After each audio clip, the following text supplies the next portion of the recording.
নোটবন্দি, পশ্চিমপন্থা, কালো টাকা ফেরত এলো। পাকিস্তানে কেন? ওদের যত কাউন্টারফিটে প্রিন্টিং প্রেস বন্ধ হয়ে গেছে।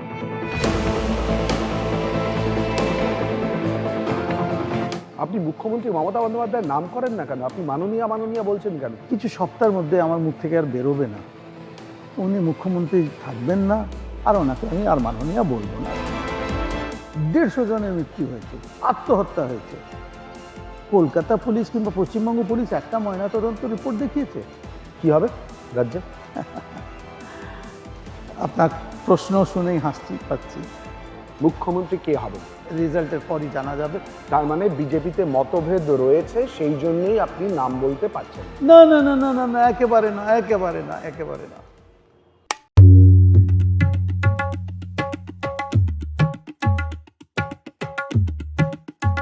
নমস্কার, এই সময় লাইভে আপনাদের স্বাগত। আমি শিলাদিত্য। শুরু করছি ভোটের গল্প। আর ভোটের গল্প করতে আজ যার কাছে এসে উপস্থিত হয়েছি তিনি অবশ্যই বিজেপি নেতা, কিন্তু তার আরো একটি পরিচয় রয়েছে। তার প্রথম পরিচয় তিনি শিল্পপতি এবং তার পরের পরিচয় বিজেপি নেতা। আমাদের সঙ্গে এই মুহূর্তে রয়েছেন বিজেপি নেতা শিশির বাজোরিয়া। শিশিরদা, স্বাগত। শিশিরদা,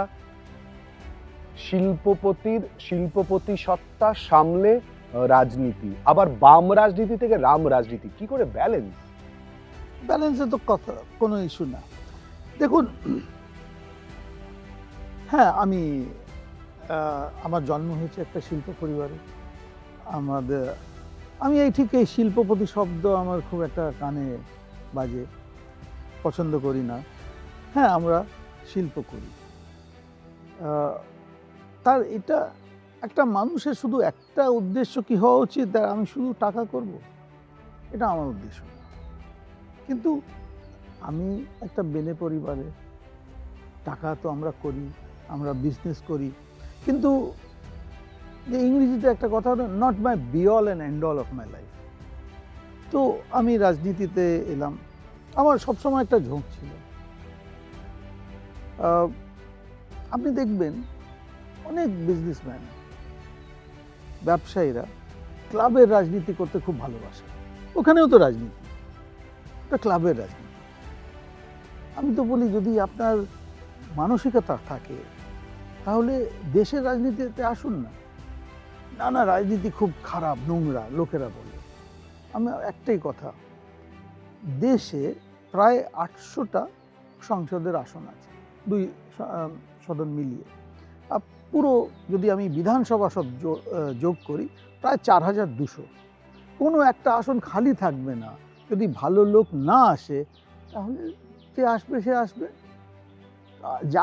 দেখুন, কিন্তু এই জিনিস সব কেউ করতে পারে না। যে পারে, আমি বলবো এইসব নোংরা টোংরা বলে কোনো লাভ নেই, বলবেন না। দেশ তো এমপি এমএলএরাই চালায়, কেন আইন তো এরাই রচনা করে। আমি এটাই ভেবে এলাম। আর যে বাম, আজকে আমি বিজেপিতে আছি, আপনারা মিডিয়া থেকে বিজেপিকে রাইট উইং বলেন, আর বিদেশি মিডিয়া বলে right wing Hindu nationalist party. আমি এক একটা শব্দ নিই। আজকে আমি যখন থেকে বিজেপি যোগ দিয়েছি, নরেন্দ্র মোদীজি প্রধানমন্ত্রী হয়ে গিয়েছিলেন, ওনার একটা নীতি বলুন না যেটা জনমুখী না, একটা নীতি। সেটা আপনি বিজেপি করেন বলে বলবেন না, আমাকে কেউ যদি উল্টো বলতে পারে আমি মেনে নেব। একটা নীতি বলুন না যেটা পশ্চিম। নোটবন্দি। নোটবন্দি কি এটা বাম পশ্চিমপন্থা? কালো টাকা ফেরত এলো। কালো টাকা ফেরত এলো। সব থেকে বড় কি হয়েছে, যত কাউন্টারফিট নোট, এইখানে আমাদের বিরোধীরা মাতম করতে আরম্ভ করলেন। আসল মাতম কোথায় হয়েছিল জানেন? পাকিস্তানে। কেন? ওদের যত কাউন্টারফিটে প্রিন্টিং প্রেস বন্ধ হয়ে গিয়েছিল। আমাদের অর্থ ব্যবস্থা ওইখান থেকে ওরা ব্যর্থ করছিল। আর এইটাই দেখুন, নোটবন্দি, ডিমনিটাইজেশন একটা দম লাগে করতে। আর এই যে আমাদের বিরোধী সব দল রাস্তায় নেমে গেল, কেউ তো হবে। আচ্ছা, আগে থেকে বলনি কেন? আগে থেকে কেউ বলে? এটা কি আমাদের দেশে প্রথম ডিমনিটাইজেশন হলো? রাস্তায় নামলে আপনার অসুবিধে কিসের? আপনার গায়ে জ্বালা ধরছে কেন? রাজনীতি যারা করছেন তারা তো রাস্তায় নামবেন। করুন, করুন। মানুষকে কেন বিভ্রান্ত করছেন? মানুষকে কেন বোঝাচ্ছেন যে তোমাদের মৃত্যু হবে? এই যে প্রত্যেকবার, বিশেষ করে আমাদের এই রাজ্যের মাননীয়া, প্রত্যেকবার জুজু দেখান মৃত্যু মৃত্যু মৃত্যু। আমি যদি এক সেকেন্ড এক লাফ মেরে চলে আসি আজকের সাবজেক্টে, এসআইআর কি বললেন? 150 জনের মৃত্যু হয়েছে, আত্মহত্যা হয়েছে। কলকাতা পুলিশ কিংবা পশ্চিমবঙ্গ পুলিশ একটা ময়নাতদন্ত রিপোর্ট দেখিয়েছে? আরে পুলিশের বাবু, নগরপাল, এটা তো আপনার কাজ। যদি মৃত্যু হয়, অস্বাভাবিক মৃত্যু যদি হয়, হাসপাতালে যদি মৃত্যু হয়, তো কি আপনি পোস্টমর্টম করবেন না? কিন্তু এসআইআর আতঙ্ক তৈরি হয়নি, এটা আপনি অস্বীকার করতে পারেন? এক পরিষ্কার ভাষা একটা বলি, একসঙ্গে 12টি রাজ্যে হচ্ছে, 11 রাজ্যে একদিকে চলছে, তার মধ্যে অনেক রাজ্য সরকার বিজেপির বিরুদ্ধে আছে, কোনো জায়গায় কিচ্ছু হচ্ছে না। আমাদের এই জুজু, মনে আছে কামারহাটি প্রথম আত্মহত্যা, প্রথম। যদি আত্মহত্যা হয়ে থাকে, আমি এখনো বলছি, যদি ওটা আত্মহত্যা হয়ে থাকে, তাহলে পোস্টমর্টম কই? পুলিশ কমিশনার সাহেব কি করলেন? আর টিভিতে আমি দেখেছি, টিভিতে, আমি তো জানি না, যার মৃত্যু হলো, দুর্ভাগ্য, মৃত্যু হয়েছে, এটা কোনো ডাউট নেই, যার মৃত্যু হলো, ওনার বাড়ির একজন মহিলা বলছেন ডান হাতে 4 আঙুল নেই, কিন্তু পরিষ্কার একটা এক পাতা চিঠি লিখলেন বাংলায়, তার মধ্যে SIR ইংরেজিতে খুব স্পষ্টভাবে লেখা ছিল। 150 জনের মৃত্যু হয়েছে, সবাই চিঠি ছেড়ে গেছে। এটা স্বাভাবিক? এই গল্প মাননীয় আর ওনার দল কাকে দিচ্ছে? আর যদি এটা সৎ হয়ে থাকে, যে তদন্ত হচ্ছে না কেন? এটা হচ্ছে মানুষকে জুজু দেখানোর জন্য, মানুষকে ভয় দেখানোর জন্য। আপনি মুখ্যমন্ত্রী মমতা বন্দ্যোপাধ্যায়ের নাম করেন না কেন? আপনি মাননীয়া মাননীয়া বলছেন কেন? মুখ্যমন্ত্রী আপনারও মুখ্যমন্ত্রী, আমারও মুখ্যমন্ত্রী রাজ্যে। একেবারে দেখুন, আমি এই কারণে বলি, আমি অ্যাজ এ মুখ্যমন্ত্রী, আমি সবসময় ওনাকে মাননীয়া মমতা ব্যানার্জি, আমি মমতা ব্যানার্জি, উনি মাননীয় মুখ্যমন্ত্রী। আর একটা কথা বলি, এই শব্দ আর কিছু সপ্তাহের মধ্যে আমার মুখ থেকে আর বেরোবে না। উনি মুখ্যমন্ত্রী থাকবেন না, আর ওনাকে আমি আর মাননীয়া বলবো না। কিন্তু আমি ওনাকে কোনোদিন অন্য কোনো খারাপ ভাষায় বলবো না। উনি একটা এই রাজ্যের লিডার, এখনও তো আছেন, পরে প্রাক্তন হয়ে যাবেন, কিন্তু আর আমার মুখ থেকে ওনার জন্য আর মাননীয়া বেরোবে না। আপনাকে তো মাঠে ঘাটে নামতে দেখি না শিশিরদা। রাজনীতি করতে গেলে তো মাঠে ঘাটে নামতে হয়, আপনি তো এলিট ক্লাসে পড়েন। না, এটা আপনি আমার বলতেই পারেন, আমি বরঞ্চ বলবো, হেসে বলবো, আপনি একটা তকমা আমাকে লাগাচ্ছেন। শুনুন, এই যে আমি এড়িয়ে যাইনি, আমি তারপর আবার আপনার ওই পুরনো প্রশ্নে ফিরে যাচ্ছি। সিপিএম আমি ছাড়লাম, আমি সিপিএম ছেড়ে তো বিজেপিতে এসেছি, সিপিএম তো আমাকে তাড়ায়নি। একটা কারণ ছিল, আমি খুব একটা ডিটেলে যাব না, কেন অনেকটা ব্যক্তিগত ছিল। কিন্তু যখন আমি ছাড়লাম, আমি সিপিএমকে বলে ছেড়ে চলে এলাম, আর বললাম কোথায় যাচ্ছি। একটাই কারণ ছিল, আমি যখন দেখলাম 2014, একটা এটা বলেই ফেলি, 2014 যখন নির্বাচন মানে প্রস্তুতি চলছিল, প্রচার চলছিল, নরেন্দ্র মোদীজি কি ছিলেন? প্রধানমন্ত্রী পদপ্রার্থী। আমার কাজ ছিল ওনার প্রত্যেক স্পিচ ফলো করা, ত্রুটি খোঁজা, আর বড় নেতাদের ডিব্রিফিং করা। আমি ডিব্রিফিং বলতে বলতে একদিন আমাকে একজন বললেন, দিল্লির কথা, হিন্দিতে, कॉमरेड प्रभावित हो रहे हो। हैं, ठीक ही तो गलत है। पर गलत क्यों है? प्रभावित क्यों हो रहे हो? भाई ऐसा है, यदि बीजेपी जीता, बोले बीजेपी जीतेगा तो प्रधानमंत्री कौन बनेगा? नरेंद्र मोदी बनेगा। बनेगा तो कांग्रेस का क्या होगा हमको नहीं पता, पता नहीं करना है। जहां तक हमारा है, ये ध्यान रखिएगा, हमारी दुकान बंद हो जाएगी। আপনি শুধু স্লোগান স্লোগান স্লোগান দিচ্ছেন। আর আমি যেটা দেখতে পাচ্ছি, আমি তো তখন বিজেপিতে কাউকে চিনতাম না, একজন নেতাকে ছাড়া। এইখানে এই যে সব স্লোগান সিপিএম এর এখানে বাস্তব হয়ে যাবে। তার প্রমাণ দিই, সিপিএম 34 বছর রাজ করলো, পশ্চিমবঙ্গ অত গরিব কেন? দ্বিতীয় কথা, বিজেপিকে লোকেরা সাম্প্রদায়িক বলে, সিপিএম তো সাম্প্রদায়িক না। সিপিএম তো, হ্যাঁ, একটা শব্দ প্রয়োগ করে আমি সিপিএম এর থেকেও তার উত্তর পেলাম না। Secular Democratic force. আরে সব পার্টি তো ডেমোক্রেটিক, একটা পার্টি যদি ডেমোক্রেটিক না, সেটা তো আপনি সিপিএম। কেন আপনি তো এই যে কি বলে গণতান্ত্রিক কেন্দ্রিকতা, ওটা তো আপনি তো নিজের দলের ডেমোক্রেসি মানেন না, কিন্তু আপনি বলেন we will only support secular Democratic party. আমরা ডেমোক্রেসিটা একটু শুনবো, কেন্দ্র থেকে রাজ্যে একটু বসে বসে গল্প করি। শিশিরদা, আর শিশিরদা, একটা বিষয় জানতে চাইবো আপনার কাছ থেকে, মানে একটা বিষয়, মানে এই মুহূর্তে সব থেকে গুরুত্বপূর্ণ বা খুব প্রাসঙ্গিক তো বটেই। আপনি কেন্দ্রের কথা বললেন, 2014-র কথা বললেন, এবারে 2026-এ যদি চলে আসি, আসতে তো বাধ্য, কি হবে রাজ্যে? আপনার প্রশ্ন শুনেই হাসছি পাচ্ছি। 2026 যেই দিন ফলাফল ঘোষণা হবে, আমার হিসেবে এপ্রিল শেষ হয়ে যাবে কিংবা মে গোড়াতে,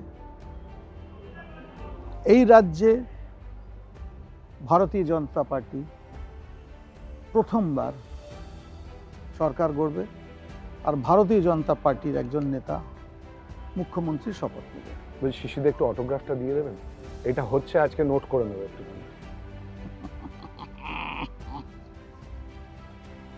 শিশিরদা যদি না হয়, শিশিরদা কি আবার বিজেপি থেকে অন্য দলে চলে যাবে? কেন যাব? সেটাই তো আমার প্রশ্ন। প্রশ্নই ওঠে না। আরেকটা কথা, আমার যে ব্যক্তিগত একটা কারণ বলি, আমাদের দেশে দুটি দল ছাড়া সব দল হচ্ছে প্রাইভেট লিমিটেড কোম্পানি কিংবা সোল প্রোপ্রাইটারশিপ। কোন দুটি দল? CPM, BJP.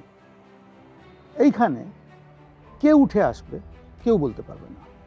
এক টাইম হয়েছিল যখন আমি সিপিএমে ছিলাম, একটা দম্পতি খুব চেষ্টা করেছিল পার্সোনালাইজ করতে, হয়নি। কেন? সিপিএমের ইথস নেই। আমি এখনই বলছি, বিজেপি, অমিত শাহজি আমাদের সর্বভারতীয় সভাপতি ছিলেন, ওনার পর জেপি নাড্ডা আসবেন কে জানতো? জেপি নাড্ডার পর নিতিন নবীনজি আসবেন কে জানতো? কিন্তু আজকে যদি আমি রাস্তায় কোনো একটা মানুষকে, সাধারণ মানুষকে জিজ্ঞেস করি মমতা ব্যানার্জির পরে তৃণমূলে কে, রাজপুত্রতে হবে। আজকে কংগ্রেসে ওই একই জিনিস, আজকে সমাজবাদী দেখুন একই জিনিস, আজকে ডিএমকে দেখুন একই জিনিস। এই যে সোল প্রোপ্রাইটারশিপ, আমি বলি এইসব হচ্ছে সোল প্রোপ্রাইটারশিপ। ছেলে জয় শাহ? মোটেই না। ক্রিকেটে গেল কেন? সেই জন্যই তো প্রশ্ন। একেবারেই না। ক্রিকেট প্রশাসনের শীর্ষে। দেখুন, আজকে যদি জয়শা ক্রিকেটে কোত্থেকে উঠলো? বিসিসিআই এর সেক্রেটারি হয়ে, কার অধীনে? সৌরভ গাঙ্গুলি, তারপর রজার বিনি। আচ্ছা, আপনি অন্যভাবে যদি দেখেন, ভোট তো ছিল বিজেপির হাতে, তখন যদি সোজাসুজি জয়শাকে অধ্যক্ষ যদি কেউ করে দিত, কেউ বাধা দিতে পারতো না। তারপর আইসিসি কি একা আমরা করে ফেলেছি? অমিত শাহজি একা নিজের ছেলেকে বসিয়ে দিয়েছেন? মোটেই না। 2026 বিধানসভা নির্বাচনে আপনার দাবি মতো ক্ষমতায় আসবে বিজেপি, যদি তাই হয়, মুখ্যমন্ত্রী কে হবেন?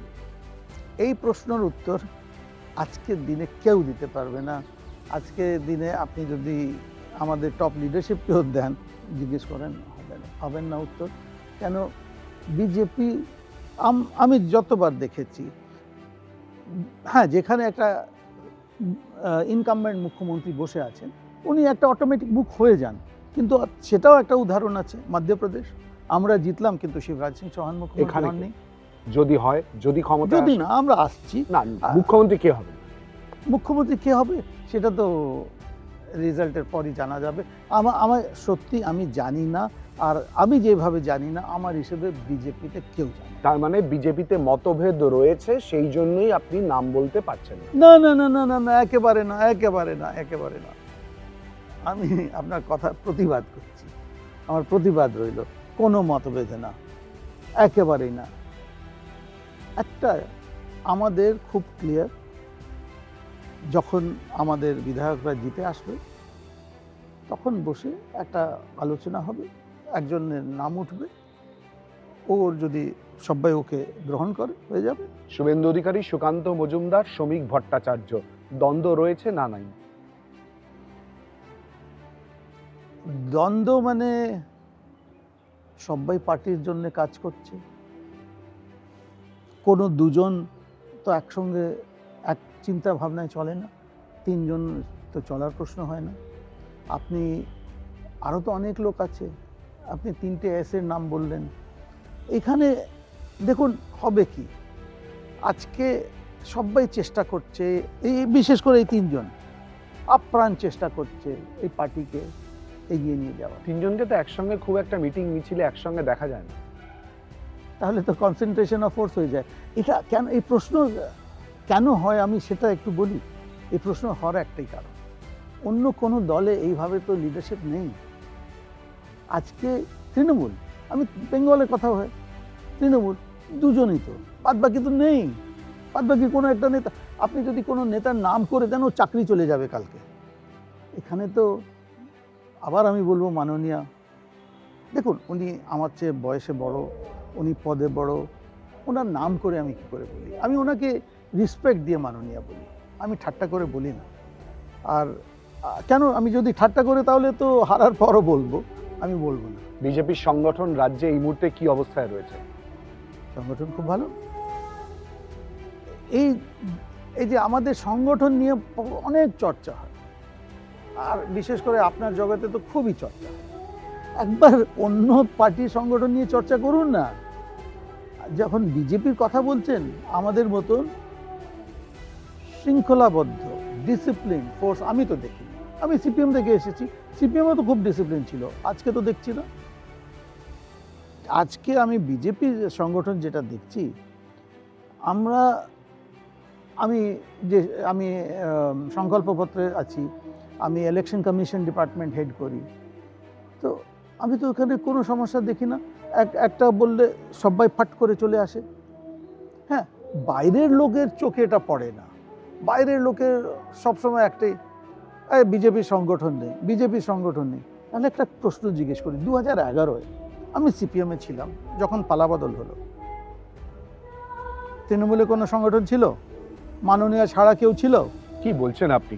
2009 থেকে ধীরে ধীরে ধীরে এগোতে শুরু করে সেগুন নন্দীগ্রাম আন্দোলন, 2007 নন্দীগ্রামের ঘটনা, 2009-তে লোকসভা নির্বাচনের ফলাফল বলে দিচ্ছিল ধীরে ধীরে এগোচ্ছে, 2011-এ তার রূপ পাবে কি পাবে না সেই নিয়ে প্রশ্ন উঠেছিল, অবশ্যই করে বিতর্ক হয়েছিল। কিন্তু আপনিও জানেন, বুকে হাত দিয়ে বলতে পারবেন, আপনার নিশ্চয়ই মনে রয়েছে সে সময় আমি যেখানে ছিলাম একাধিক প্রশ্ন মানে জর্জরিত হতে আপনাকে হতে হয়েছিল। 2011-এ যে তৃণমূল আসতে চলেছে এই বিষয়ে কনফার্ম আপনি নিজের বুকে হাত দিয়ে বলতে পারবেন? 2011 তৃণমূল জিতবে আমি বলেছি, আমি একমত আপনার সঙ্গে। আমি মিথ্যে বলবো কেন? তার একটা কারণ ছিল, সিপিএম হেরে বসে গিয়েছিল। অ্যাকচুয়ালি আপনি যদি দেখেন, 2009 কথা বললেন তো, আমি অস্বীকার করছি না। 2006 দেখুন, যে পার্টি 235 সিট জিতল, 65-তে নেমে গেল, একটাই কারণ, আমার সঙ্গে বুদ্ধদার যাই সম্পর্ক হোক না কেন, যখন মুখ্যমন্ত্রী অ্যাসেম্বলিতে দাঁড়িয়ে বলে আমরা 235 ওরা 35, মুখ বন্ধ রাখুন, কাল তো সেদিনই হয়ে গেছে। গণদেবতাকে আপনি ছোট করবেন না, গণদেবতার যে শক্তি, আপনি ওকে ছোট করবেন না।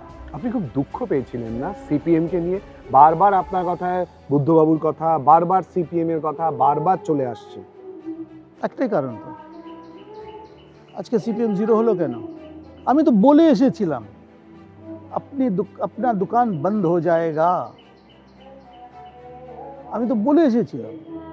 দুঃখর কথা না। দেখুন, রাজনীতিতে আমার কোনো খুশি আর দুঃখ না, ইটস এ প্র্যাকটিক্যাল ফিল্ড। আজকে বিজেপি জেতা 2026-এ খুব জরুরি, শুধু বিজেপি জেতার না। আজকে পশ্চিমবঙ্গ কোথায় নেমে এসেছে? একবার আমরা পশ্চিমবঙ্গের কথা বলি তো, পশ্চিমবঙ্গ যে পুরো দেশে সব লোকদের এখানে লোকেরা আসতো চাকরির জন্য, পড়াশোনার জন্য, চিকিৎসার জন্য, ট্রেন ভর্তি ভর্তি আসতো হাওড়া শিয়ালদা স্টেশনে, খালি যেত। এখন ঠিক উল্টো, আমাদের বাঙালি সে যুবরা, দায়িত্ব আপনাদের। যদি আমরা যখন ক্ষমতায় আসবো আর যদি আসবো এটা কেন? না হয়, কেন্দ্রে এই মুহূর্তে ক্ষমতায়, আপনি শুধুমাত্র কি অন্য স্টেটের জন্য ভাববেন? আপনি তো দেশের জন্য ভাববেন। তার নিরিখে পশ্চিমবঙ্গের প্রগ্রেস, পশ্চিমবঙ্গের চাকরি, কর্মসংস্থান যাতে এগোয় সে নিয়ে ভেবেছেন? 100%। কতবার আমাদের স্কিম হয়েছে। আপনারা তো ভাতার পাল্টা ভাতা দেওয়ার চেষ্টা করেছেন। আচ্ছা, আমি পশ্চিমবঙ্গ তৃণমূল কংগ্রেস, আবার মাননীয় নাম বলতে, ওখানে তার কেউ নেই। যে প্রত্যেক বছর একটা নাটক হয় না, যেটা আগে ছিল বেঙ্গল লিডস, তারপর নাম পাল্টে পাল্টে এখন হয়ে গেছে, স্থায়ী হয়ে গেছে BGBS, Bengal global business summit. প্রত্যেক সামিটে প্রায় 2.5 লক্ষ কোটির প্রস্তাব আসে। তার মধ্যে দেখেছেন কেন্দ্র সরকারের কত, আর যেটা বাস্তব হয় শুধু কেন্দ্র সরকারের, বাদ বাকি তো সব শুধু মৌ। এইখানে আজকে কেন্দ্র সরকার এই যে জল প্রকল্প, আমাদের রাজ্যে কত গ্রামে পাইপ চলে গেছে, লেগে গেছে, জল আসছে না কেন? এরা আটকে রেখেছে। আজকে যদি সত্যি এইখানে পশ্চিমবঙ্গ সরকার একটু সহযোগিতা করে, আমাদের রাজ্য যেই থাকুক না কেন উঠে চলে যাবে উপরে। আমরা অপেক্ষা করব আপনি যা যা দাবি করছেন সেই দাবির সত্যতা বা বাস্তবায়ন কোথায় গিয়ে দাঁড়ায়। তার জন্য অনেক ধন্যবাদ শিশিরদা, আমাদের সঙ্গে এই আলোচনায় অংশগ্রহণ করার জন্য। আমি চেষ্টা করলাম শিশিরদার যা চরিত্র তার বিপরীতে গিয়ে শিশিরদা কতটা রাজনীতিতে অ্যাগ্রেসিভ হয়েতে পুরো বিষয়টা বলতে পারেন সেটা তুলে ধরার জন্য। কিন্তু শিশিরদা তার চরিত্র একেবারে অটল মজবুত রয়েছেন, কোনো রাখবেন না। তিনি গল্প করলেন, গল্প করতে করতে নানান কথা উঠে এলো খুব স্বাভাবিকভাবেই।